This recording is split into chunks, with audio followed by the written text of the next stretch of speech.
So I've been using the M2 MacBook Air in that midnight colorway for about a week now, but if you know anything about me, then you know that for the better part of the last 4 years, I've been using an iPad Pro as my main computer. During that time, I still use some sort of version of a MacBook Air for that 5% of stuff that the iPad Pro, at least at that point, couldn't really do.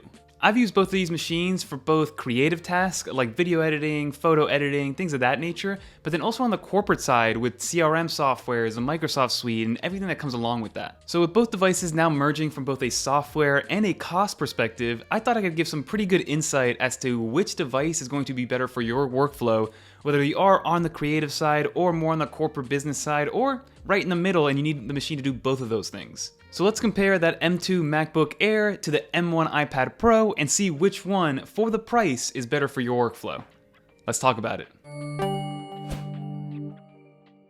So the first thing that I do want to talk about is actually spec these out and price these out accordingly. Because I technically have baseline models of both devices, so my personal iPad Pro only has 128 gigs of storage, and then the baseline model MacBook Air has 256 gigs of storage. But if you price these out with the same storage capacity, then for $1,200 on the M2 MacBook Air side, you get 8 gigs of RAM, 256 gigs of storage, and obviously that M2 chip, the new chassis, the new MagSafe, and all that stuff that comes with it. And then for the M1 iPad Pro side, and we'll be talking about the 12.9 inch primarily, but on that iPad Pro side, you will be spending that same $1,200 for an 8 gig of RAM, 256 gigabytes of storage variation of the iPad Pro. But that does not include the Magic Keyboard or an Apple Pencil. So if you need to get those things as well, and you will need the Magic Keyboard to really make it a computer replacement, that's an additional $350. Now again, we're going off retail pricing off the Apple Store. You can go to the education store and get $100 to $150 off. There's always stuff in the refurbished section, but we're gonna stick to the retail brand new pricing from the Apple Store. So purely from a spec to price ratio, the M2 MacBook Air is a little bit better because you're spending $1,200, you get an entire laptop, and then on the iPad Pro side with a Magic Keyboard, you're spending $1,550, and that doesn't include an Apple Pencil, which is another $130. Now there's a bunch of different third-party accessories that are much, much cheaper, but if you want that perfect Apple experience, the Magic Keyboard is, in a league of its own, in my opinion. So now that we've established price for both of them, so you got $1,200 for the baseline M2 MacBook Air, and then you have $1,550 for a iPad Pro 256GB variant with the Magic Keyboard attached to it. And what I wanted to do now is talk about the actual hardware of each device and compare them to see where you're getting the most value for that price, but again, from a hardware perspective. So let's start off with the displays. So on the iPad Pro, it's an amazing display, everybody. You're dealing with a mini LED, 120Hz ProMotion Retina display, which is, in my opinion, the cheapest way to get to that Pro Display XDR level of quality, because that display costs $6,000, while the iPad Pro at the baseline level will cost you $1,100 to get into that level of quality when it comes to a display on a device. You also have some crazy brightness levels. Again, it is a tablet first, so it is meant to be used outside, in the open, in direct sunlight, kind of like a cell phone or a smartphone. So you have 1,000 nits of brightness on the iPad Pro, and the peak brightness with HDR and everything turned on gets up to 1,600 nits of brightness, which is absolutely amazing. And I've used this iPad Pro outside a ton, and at no point am I ever like there's too much glare. Even with a screen protector on it, there's never too much glare on the iPad Pro to the point where I can't see it. Versus on the M2 MacBook Air, which did get some upgrades. It got a little bit more brightness compared to last year's MacBook Air or the last iteration of the MacBook Air, but you're dealing with a 13.6-inch IPS LCD panel, which is pretty classic. It's only 60 Hz, and you'll be able to really tell the difference in ProMotion versus a 60 Hz display if you do have them side by side. And then with the laptop, you are getting 500 nits of brightness, which in indoor settings, zero issues whatsoever. It's only when you go outside, maybe in the middle of a hot summer day, where you're in direct sunlight, where it's gonna be a little bit too much glare to get some serious work done. But for the most part, I haven't had any issues with that 500 nit brightness level on the M2 MacBook Air. And I will say, if I wasn't an avid iPad user and you just gave me the M2 MacBook Air, the display would be great. I just been spoiled with that ProMotion 120 Hz, and now with the mini LED, it's just a beautiful display to watch content on, to get work done on. So if I didn't have the iPad Pro sitting right next to me and I wasn't used to using that display, I'd be perfectly happy with the M2 MacBook Air. Having them side by side, you can really tell the difference. And the best way for you guys to test this out is go to an Apple store and grab yourself an iPhone 13 Pro versus an iPhone 13, and you'll be able to see and feel that the actual ProMotion in that 120 Hz is a decent decent difference in terms of tangibility and like clickiness and feel. It feels like you're actually grabbing the actual icons and you're grabbing, the Safari web page when you are scrolling through it. So again, it is a touch interface first, so it's a little bit different how you interact with it. But overall, the display, this category, I'm gonna give it to the iPad just because overall it's a better display in my opinion. But nothing wrong with the M2 MacBook Air display. So now let's move on to the camera systems on both of these devices. So obviously, without even really thinking about it or talking about it, we're gonna have to give this one to the iPad Pro, just because it does have rear sensors. It has a real camera system, like an iPhone camera system on the rear. Again, I literally never, ever use the rear camera. I think I've used it once or twice to scan a document, maybe. But outside of that, I never use the rear cameras. But you do have a wide angle and an ultra wide angle lens in there, both 12 megapixel cameras, and you have the LiDAR scanner, which again, I literally never use, but it has some great real world applications. And I'm sure over time, that LiDAR scanner is gonna help us with a lot of AR kind of implementation, so a lot of augmented reality.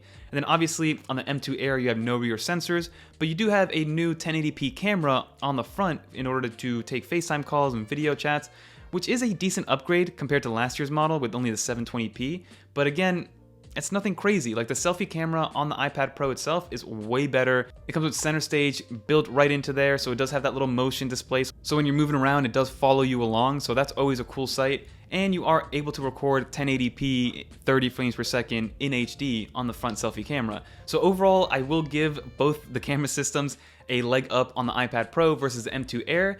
But again, if you're just doing some normal Zoom calls, some conference calls, you're not using it for anything creative where everything needs to be super crispy, then the M2 Air is going to be more than enough. I just do wish that in that notch they were able to fit FaceID sensors, because that's a perfect segue into the next category, which is authentication. So on the authentication side, it's very simple. You have Touch ID on the M2 Air, which is extremely fast. It does require a little motion of the hand, right? You got to move your hand forward to unlock it, or if you have an Apple Watch, it will unlock with your Apple Watch, which is how I have it set up. But then on the iPad Pro, you have Face ID, which works in any orientation. It works every single time. It works flawlessly. And technically, you don't have to actually do anything, but you do have to actually swipe up to actually unlock it fully after the Face ID is engaged. To continue on this hardware train, let's talk about the actual speaker systems. Technically, they both have quad speakers, it's just where they're placed. So on the iPad Pro, they're all around the side railings of the iPad Pro, and then in the M2 MacBook Air, they actually moved it from the sides of the keyboard, which that's how it was on the M1 Air. So now on the M2 Air, it's actually in the hinge itself, but it's still a quad speaker system. And honestly, it's a great speaker. I'm gonna have some B-roll showing you guys what they both sound like, and I'll let you guys make a decision on which one sounds better.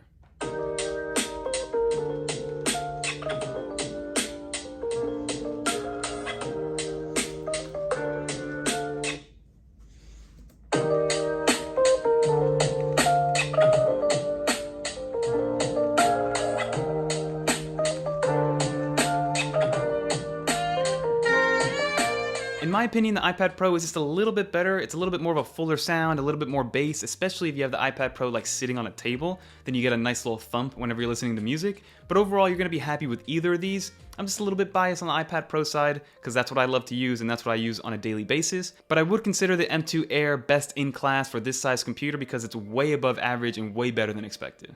So far in our little battle, in our competition, the iPad Pro is winning, but this next one has to do with the actual port situation. So on the iPad Pro, you have one Thunderbolt 4 port on the right-hand side of the iPad Pro, depending on the orientation that you're holding it in.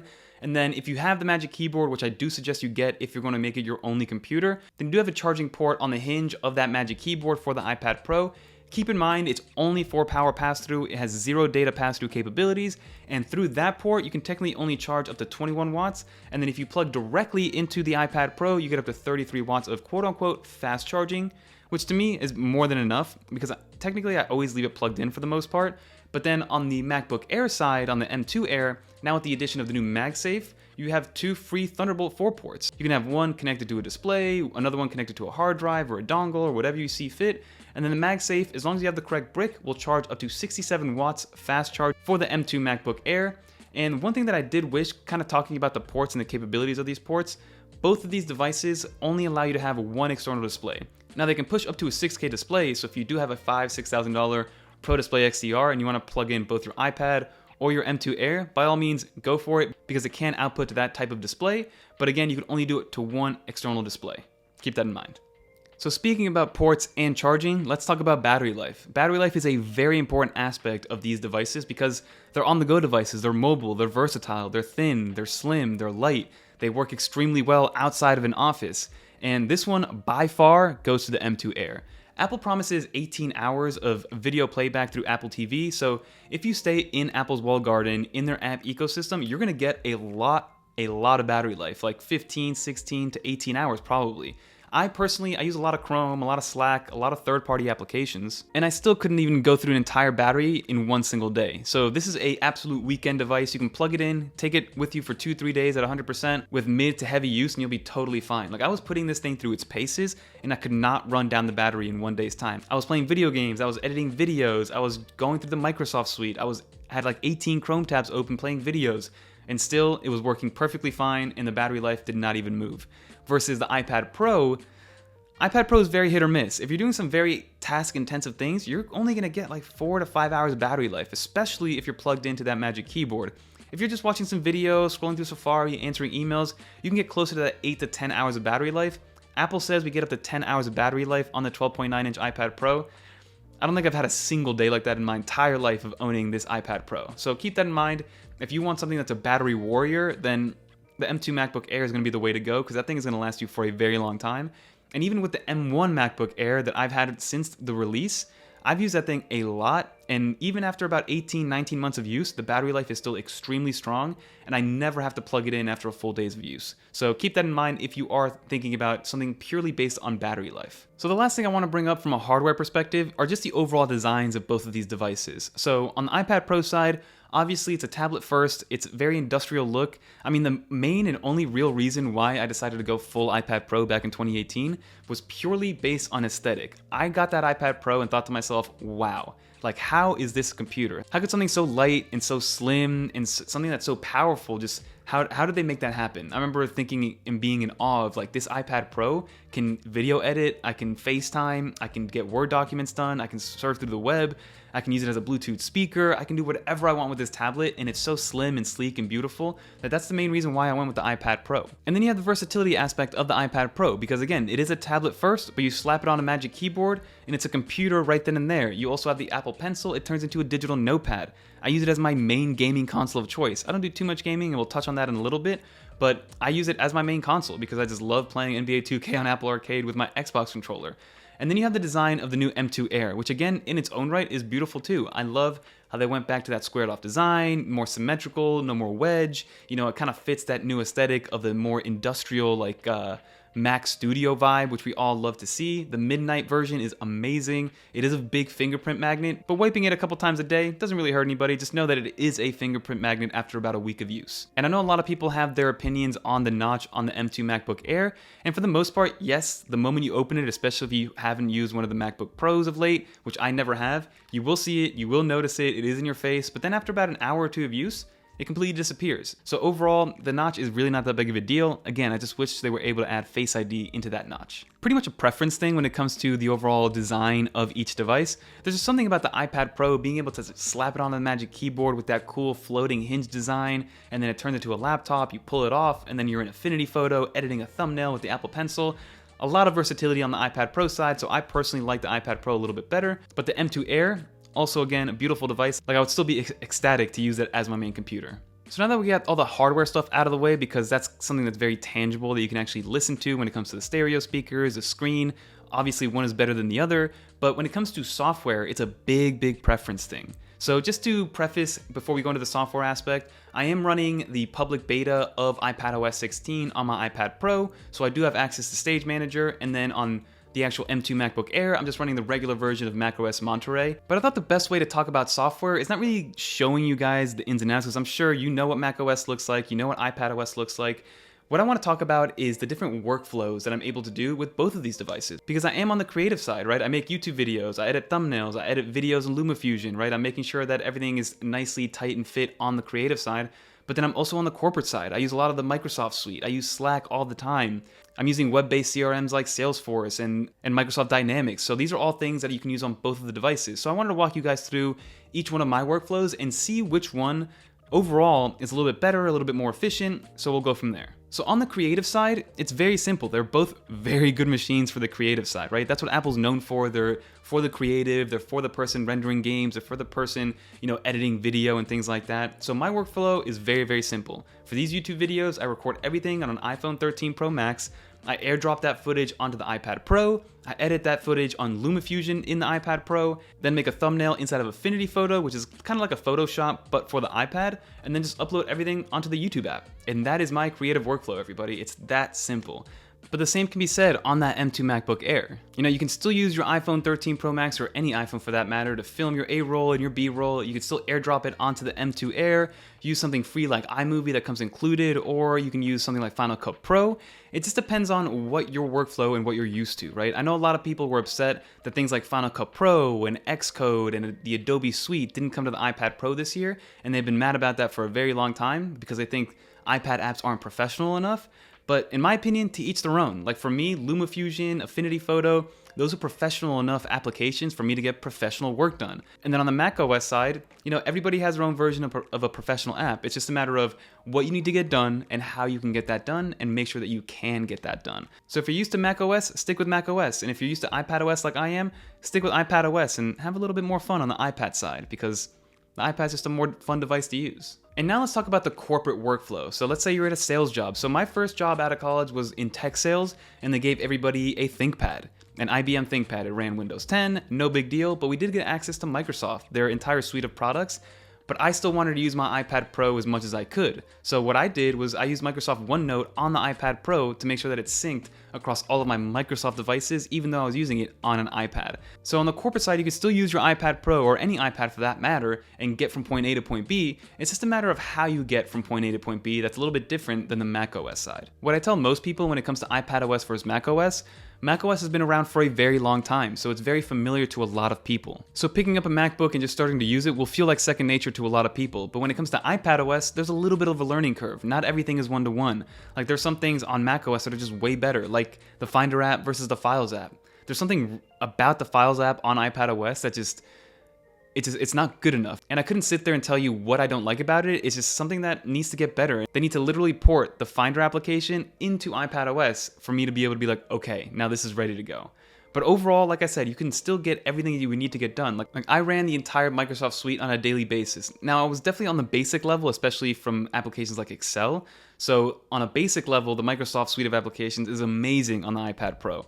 And Microsoft has actually put a lot of money in development to make sure that people using the Microsoft Suite on the iPad Pro are happy with the product on the iPad Pro. But I will say that Microsoft Office on the macOS devices are a little bit more robust, right? Especially on the Excel side. If you're basically decided between macOS and iPadOS and you want to go with one or the other, just make sure that your applications and what you need is accessible and available and to the same level of availability on either device that you decide to choose. And then one final aspect that I did want to touch on was gaming. So I'm not a huge gamer per se, but I do like to play NBA 2K a lot. So that's like the only game that I really play. And I play it on my iPad Pro all the time with my Xbox controller because, now Xbox and PlayStation controllers are supported by Apple natively. So you can just Bluetooth them in and you're good to go. So what I decided to do was actually play, about an hour and a half of NBA 2K on the M2 MacBook Air.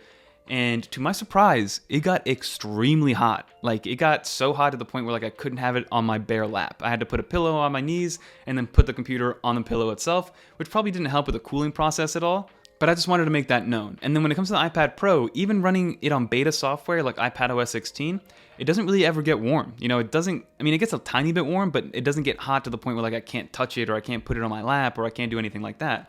So keep that in mind. I know that Apple added some extra GPU cores and we're supposed to have up to 40% better performance on the GPU side for things like gaming. And even though it got extremely hot, there was no real detriment to the actual gameplay itself. Now again, I'm running NBA 2K through Apple Arcade, so I'm sure it's very optimized for the MacBook Air and for iPadOS, so keep that in mind. It wasn't like I was on Steam trying to play Cyberpunk or something like that. But I just wanted to share what happened when I was playing, NBA 2K on the laptop itself. So it can be done, it works really well, the battery life didn't really take a hit, it just got very, very warm to the touch. So to give my final thoughts and round everything off, for me personally, I'm going to choose the iPad Pro 99 out of 100 times.